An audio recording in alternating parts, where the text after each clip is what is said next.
السلام علیکم ناظرین، M R news headlines میں ایک بار پھر آپ کو خوش آمدید۔ میں ہوں کنزا اسلم۔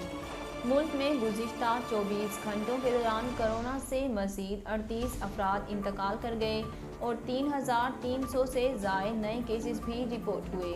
پاکستان میں کرونا کے اعداد و شمار بتانے والی ویب سائٹ کے مطابق گزشتہ 24 گھنٹوں کے دوران ملک بھر میں کرونا کے 44,779 ٹیسٹ کیے گئے، جس میں سے 3,338 افراد میں کرونا وائرس کی تصدیق ہوئی، جبکہ وائرس سے مزید 38 افراد انتقال کر گئے۔ سرکاری پورٹل کے مطابق گزشتہ 24 گھنٹوں کے دوران ملک میں کرونا کے مثبت کیسز کی شرح 7.45% ریکارڈ ہوئی۔ پنجاب میں شدید دھند کے باعث لاہور انٹرنیشنل ایئرپورٹ پر فلائٹ آپریشن معطل ہو گیا، جس کی وجہ سے اندرون و بیرون ملک سے آنے والی پروازیں تاخیر کا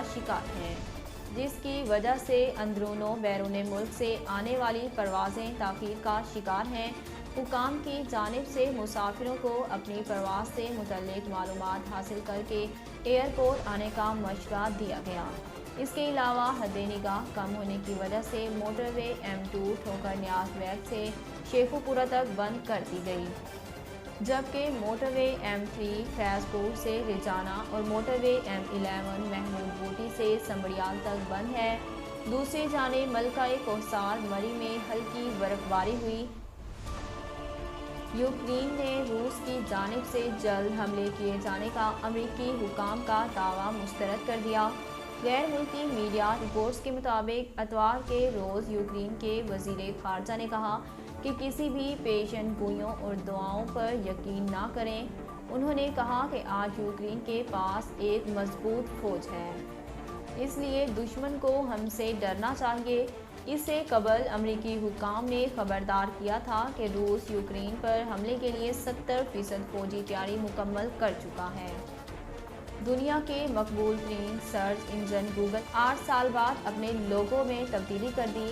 گوگل کروم کے ڈیزائنز 11 ہونے جمعے کے روز ٹویٹر پر سرچ انجن کے لوگو میں 8 سال بعد تبدیلی کی خبر دی۔ ناظرین، اب تک کے لیے اتنا ہی۔ مزید خبروں اور تفصیلات کے لیے دیکھتے رہیے ایم آر نیوز۔ اہلیان لیا کے لیے خوشخبری، ایم آر نیوز چینل لا رہا ہے لیا سے روزنامہ M R news. Editor in chief Muhammad Rehan Rohani. اب آپ رہیں گے ہر خبر سے باخبر۔ اشاعت کا 35 سالہ تجربہ، خوبصورت اشاعت کے ساتھ بہت جلد روزنامہ ایم آر نیوز کا آغاز۔